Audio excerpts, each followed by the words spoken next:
بسم اللہ الرحمن الرحیم۔ شروع اللہ تعالیٰ کے نام سے جو بڑا مہربان اور نہایتی رحم کرنے والا ہے۔ تو نشان بے نشاں ہے، تو جہان سروری ہے۔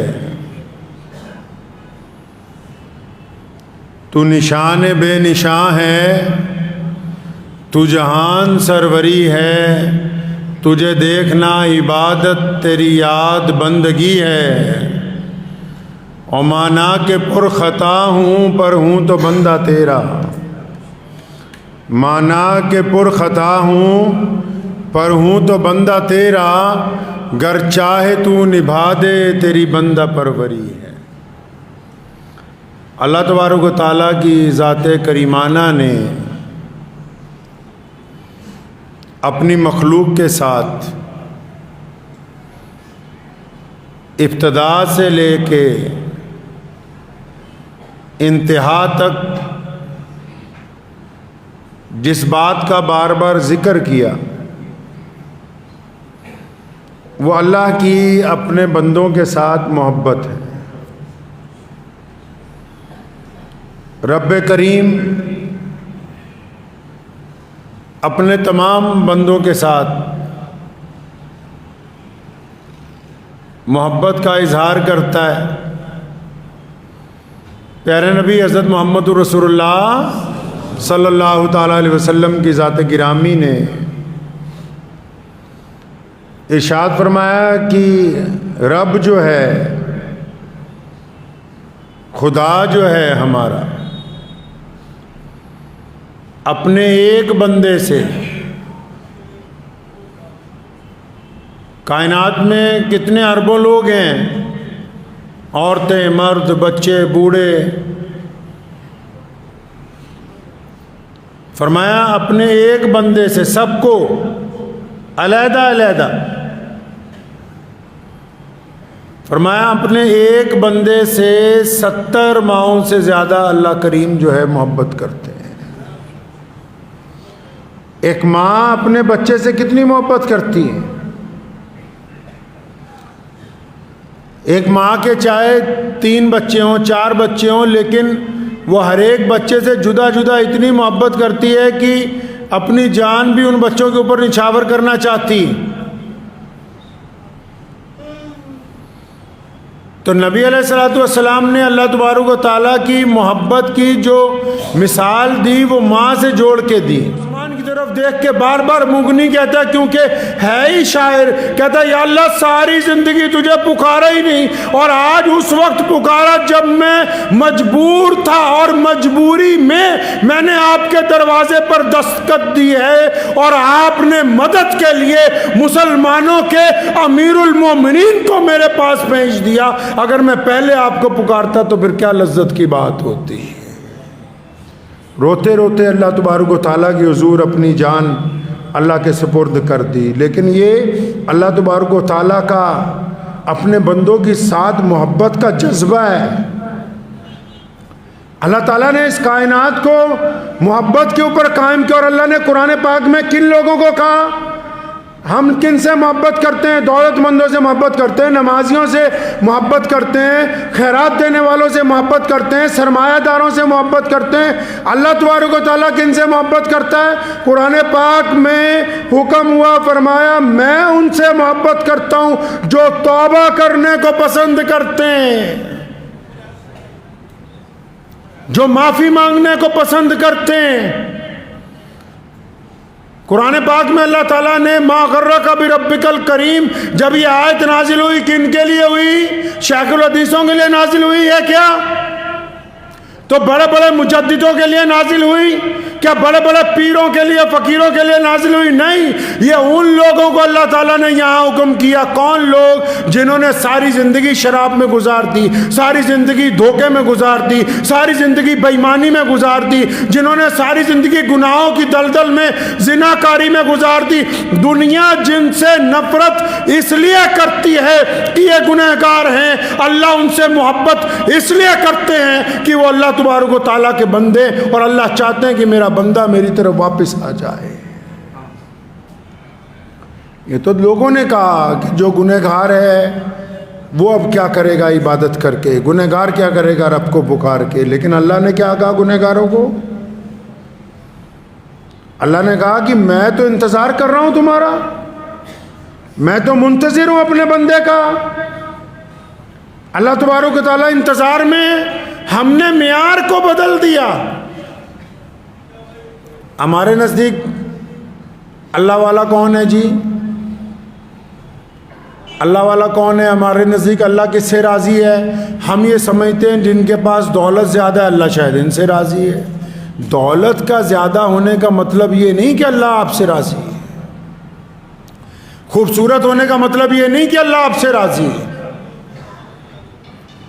اگر آپ بہترین بیان کر رہے ہیں اس کا مطلب یہ نہیں کہ اللہ آپ سے راضی ہے، آپ غریبوں میں پیسے ڈال رہے ہیں اس کا مطلب یہ نہیں کہ اللہ بھی آپ سے راضی ہے، مسجد بنا رہے، مدرسہ بنا رہے، یہ نہیں کہ اللہ آپ سے، یہ اس بات کی دلیل نہیں ہے۔ اللہ کس سے راضی ہے؟ اللہ کی ناراضگی کی علامت کیا ہے؟ ناراضگی کی علامت، ناراضگی کی علامت یہ ہے کہ ایک بندہ دولت مند بھی ہو، دولت مند نہ ہو، صحت مند بھی ہو، عقل ٹھکانے ہو، کھاتا بھی بڑھیا ہو، رہنے کے لیے بھی جگہ ہو، گھر پریوار بھی اچھا ہو، دنیا کی ساری نعمتیں اس کے پاس ہوں، اس کے باوجود اس کو سجدہ کرنے کی توفیق نہ ملتی ہو۔ جو سجدوں سے محروم ہیں، جن کو اللہ نے سجدے کی توفیق نہیں دی، اللہ ان سے ناراض ہے۔ اگر سجدے کی توفیق ملی ہوئی ہے، رزق کم ہے، سجدے کی توفیق ملی ہوئی ہے، حسن کم ہے، اگر سجدے کی توفیق ملی ہوئی ہے، سرمایہ کم ہے، تو اس کا مطلب اللہ آپ سے راضی ہے۔ اور اگر سب کچھ ہونے کے باوجود سجدے کی توفیق نہیں ہے تو پھر خدا راضی نہیں ہے۔ اور سجدہ کون لوگ کرتے ہیں جی؟ سجدہ کون لوگ کرتے ہیں؟ سجدہ وہ لوگ کرتے ہیں، ان لوگوں کا سجدہ اللہ کو قبول ہے جن کے دل پاک ہیں۔ کیا ہے جی؟ دل پاک ہیں، جن کے دلوں کے اندر غیبتیں ہیں، جن کے دلوں کے اندر دوسروں کی دشمنیاں بھری ہوئی ہیں، جن کے دلوں میں بے ایمانیاں ہیں، وہ سجدے نہیں کر رہے، وہ تو دکھاوا کر رہے ہیں، اور دکھاوا کرنے والے لوگ اللہ تعالیٰ کو پسند نہیں۔ دکھاوا کرنے سے نقصان کیا ہوا؟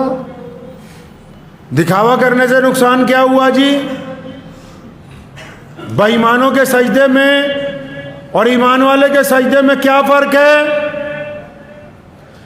ایمان والے کا سجدہ، اس کا سر صرف اللہ کے آگے جھکتا ہے۔ کیا جی؟ اللہ کے آگے جھکتا ہے۔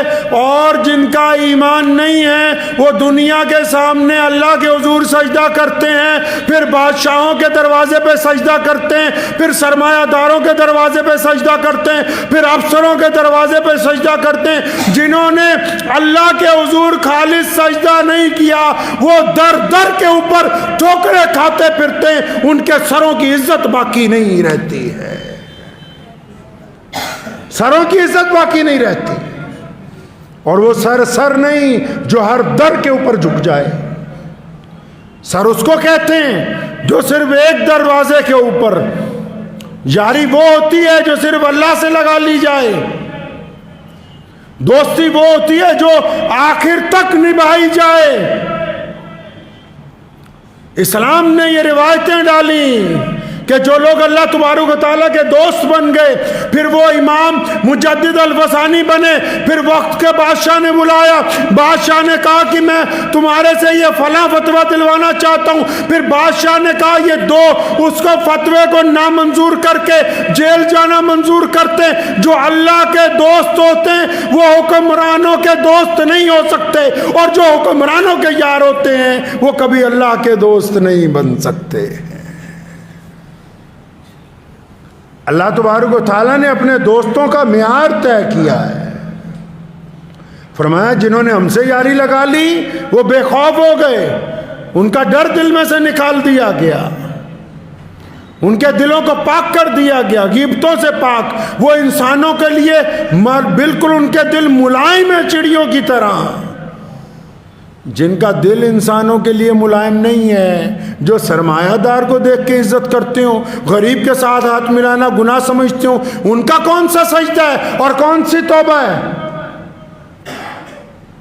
نبی اکرم صلی اللہ تعالیٰ علیہ وسلم نے اسلام کی ابتدا میں دنیا کے جن رسموں کو ختم کر کے اعلیٰ روایات کو قائم کیا، ان میں پہلی روایت اللہ اور اس کے رسول کی اتباع، اور اس کے بعد پوری دنیا کے لوگوں کو برابری کا درجہ دینا ہے، رنگ و نسل کے بھید بھاؤ کو ختم کرنا ہے، اونچ اور نیچ کے بھید بھاؤ کو ختم کرنا ہے۔ اگر کوئی بندہ یہ کہتا ہو کہ میں اللہ والا ہوں، مجھے اللہ سے محبت ہے، اور وہ اللہ کے بندوں سے نفرت کرتا ہو، تو پھر اس کو ابھی اللہ سے محبت ہوئی نہیں ہے، یہ بندہ جھوٹ بول رہا ہے۔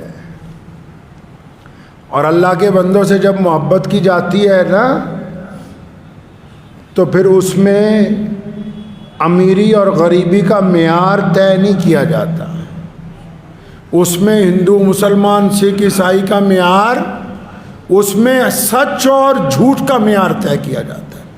جو لوگ ایماندار ہوتے ہیں وہ ایمانداروں کا ساتھ دیں گے، جو دیانتدار ہوتے ہیں وہ دیانتداروں کا ساتھ دیں گے، جو پاکیزہ ہوتے ہیں وہ پاکیزہ لوگوں کا ساتھ دیں گے۔ اس میں یہ نہیں دیکھا جاتا کہ یہ فلاں میرے مذہب کا ہے تو میں اس لیے اس کا ساتھ دے دوں کہ یہ غلط کام کر رہا ہے کہ یہ میرا ہم مذہب ہے۔ اسلام نے ان رسموں کو نہیں رکھا، اسلام نے اعلیٰ روایات کو قائم کیا ہے۔ تو بندہ جو ہے، بندے کو اگر پوری دنیا سے بھی مایوسی مل جائے تو اس کو چاہیے کہ اپنے رب سے کبھی مایوس نہ ہو۔ اللہ فرماتے ہیں کہ میں اپنے بندے کے غمان کے ساتھ ہوں۔ کس کے ساتھ ہیں جی؟ غمان کے ساتھ۔ مجھے بہت سارے مریض ملتے ہیں، اکثر میں نے جو اپنے اکابرین سے، بزرگوں سے سنا، ہمارے جتنے بڑے گزرے ہیں، اور نبی علیہ الصلوۃ والسلام کی جو سنت ہے، اسلام نے جو اعلیٰ روایات قائم کی، وہ کیا کی؟ اگر کوئی بدترین حالات میں بھی پھنس جائے تو اس کو یہ کہا ہمیشہ کہ آپ اللہ پہ یقین رکھ کے جد و جہد کیجیے، آپ مصیبت سے نکل آئیں گے۔ کینسر کی بیماری بھی اگر لگ گئی ہو نا، اللہ فرماتے ہیں کہ میں اپنے بندے کے غمان کے ساتھ ہوں۔ اگر میرے بندے نے یہ طے کر لیا کہ میں نے اپنے رب سے شفا لینی ہے، پھر وہ دوائی جس مرضی ڈاکٹر کی کھائے، شفا دینا اللہ کا کام ہے۔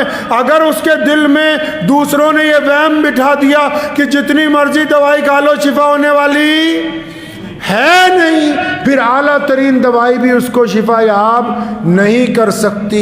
اسلام نے یہ روایات کو قائم کیا، کیا حکم ہوا کہ اگر آپ کسی کو حوصلہ نہیں دے سکتے، دل کی تختی پہ لکھ کے لے جائیے یہ بات۔ ہمارے نبی صلی اللہ علیہ وسلم یہ چاہتے ہیں، اللہ ہم سے یہ چاہتے ہیں، اگر آپ کسی کو حوصلہ نہیں دے سکتے تو اس کی حوصلہ شکنی نہ کیجیے۔ اگر آپ کسی کی مدد نہیں کر سکتے تو اس کے دل کو مت توڑیے۔ اگر آپ کسی کو آگے نہیں بڑھا سکتے تو اس کو پیچھے کو دھکا مت دیجیے۔ اسلام نے کہا ہے کہ اسلام کے ماننے والوں پر یہ بات لازم ہے کہ ہم پوری دنیا کے لوگوں کے ساتھ ان روایات کو قائم کرنے کے لیے آئیں، ان اعلیٰ روایات کو قائم کرنے کے لیے آئیں۔ ہم نے ہمیشہ انسانیت کو حوصلہ دیا۔ سیدنا بلال رضی اللہ تعالیٰ عنہ تو مسلمان نہیں ہوئے، جس دور میں رسول اللہ صلی اللہ علیہ وسلم نے سیدنا بلال کی مدد کی ہے، اس لیے نہیں کی کہ بلال کو کلمہ پڑھانا ہے، اس لیے کی کہ بلال اس وقت کمزور تھے، مظلوم تھے، غلام تھے، اور اسلام یہ کہتا ہے کہ ہر ایک مظلوم کی مدد کرنا ہم پر فرض۔ اسلام نے ان اعلیٰ روایات کو دنیا تک پہنچایا ہے۔ اس بات کو ذہن نشین کر لیں کہ لوگوں کی ہمت نہ توڑیں، پڑوسیوں کی حوصلہ شکنی نہ کریں، کسی کو ڈرائیں نہیں، خوفزدہ نہ کریں۔ ارے بندہ وہ ہوتا ہے جو کسی کا ساتھ دے دے۔ چغلی کرنا آسان کام ہے، غیبت کرنا آسان کام ہے، پیٹھ پیچھے برائی کرنا آسان کام ہے، کسی کے ساتھ یاری نبھا دینا مشکل کام ہے، لیکن ذکر یاروں کا ہی ہوگا۔ قیامت تک ذکر کن کا ہوگا جی؟ یاروں کا ہی ہوگا۔ چاہے آپ نے محبت اللہ سے کی ہو، رسول اللہ صلی اللہ علیہ وسلم سے اور رسول اللہ صلی اللہ علیہ وسلم کے اصحاب سے، ذکر صرف انہی کا ہونا ہے جنہوں نے یاری نبھائی ہے، اور پھر جو اللہ اور اس کے رسول کے لیے لوگوں سے محبت کرتے ہیں، اللہ اور اس کے رسول کے لیے جب عوام سے محبت کرتے ہیں، اللہ ان کے دل میں سے خوف کو نکال دیتا ہے، اور دنیا میں انسان وہی کامیاب ہے جو بزدل نہیں ہیں، جن کے دلوں میں اندیشے ہیں، جن کے دلوں کے اندر خوف ہے، جن کے دلوں کے اندر ڈر ہے۔ وہ نہ کاروبار کر سکتے ہیں اچھا، نہ وہ گھر کے اندر اچھے معاملات رکھ سکتے ہیں، نہ سماجک ویوستھا کے اندر اچھا بن سکتے ہیں۔ اس لیے اگر آپ اپنے دل کو پاک کرنا چاہتے ہیں تو اللہ فرماتے ہیں کہ میرے آگے سجدہ کرو۔ کون سا سجدہ؟ جس میں سے لوگوں کی برائی کو سجدے سے پہلے نکال کے باہر پھینک دیا ہو، ایسا سجدہ ہونا چاہیے۔ تو دعا کیجئے اللہ تعالیٰ مجھے اور آپ سب کو توبہ کرنے والوں میں شامل فرمائے۔ کریں گے انشاءاللہ؟ اللہ ہم سب کو ہمہ وقت توبہ کرنے والا، دو لوگ پسند ہیں، ایک توبہ کرنے والا فرمایا، دوسرا پاک رہنے والا۔ ایک توبہ کرنے والا، دوسرا پاک رہنے والا، دو لوگ اللہ تبارک و تعالیٰ کو بڑے پسند ہیں۔ تو بس دو ہی کام کرنے ہیں، توبہ بھی ہمہ وقت کرنی ہے، پاکی کا بھی دھیان رکھنا ہے، پاکی بھی دونوں طرح کی، جہاں رہتے ہیں وہ جگہ بھی پاک ہو، جہاں سے گزرتے ہیں وہ بھی پاک ہو، اور پھر جس دل کو لے کے سجدہ کرتے ہیں یہ بھی پاک ہو۔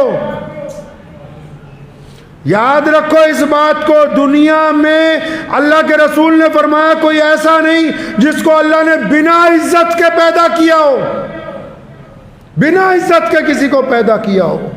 دنیا میں جتنے لوگ پیدا ہوئے، چاہے مرد ہیں چاہے عورتیں ہیں، چاہے وہ تیسری نسل ہے جن کو مخنث کہتے ہیں آپ، جتنی بھی مخلوق ہے دنیا کے اندر، پھر چاہے جانور ہیں، چرندے پرندے، درخت، ہوا، اللہ نے کسی کو بنا عزت کے پیدا ہی نہیں کیا۔ تو اس لیے کسی کی بے عزتی کرنے کا حق ہمیں نہیں ہے۔ اگر آپ چاہتے ہیں اللہ کی مدد آئے تو لوگوں کے دل دکھانے بند کر دیجئے۔ آپ چاہتے ہیں کہ آپ کی بیٹی آپ کے سسرال میں جا کے اپنے سکھی رہے تو دوسروں کی بیٹیوں کو جینے کے لیے زندگی عطا کیجئے۔ اگر آپ چاہتے ہیں آپ کے کاروبار میں برکت ہو تو اپنے پڑوسی کے کاروبار میں اس کے لیے مدد کیجئے۔ اگر آپ چاہتے ہیں کہ میں خوب صحت مند رہوں تو جو بیمار ہیں ان کی بیماری کے اندر مدد کیجئے۔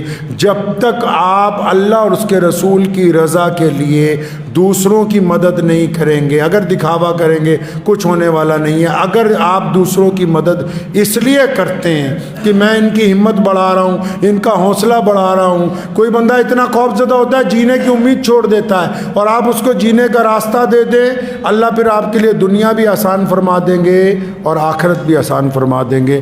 دعا کیجیے اللہ تعالیٰ مجھے اور آپ سب کو ان باتوں پہ عمل کی توفیق عطا فرمائے۔ وآخر دعوانا ان الحمد للہ رب العالمین۔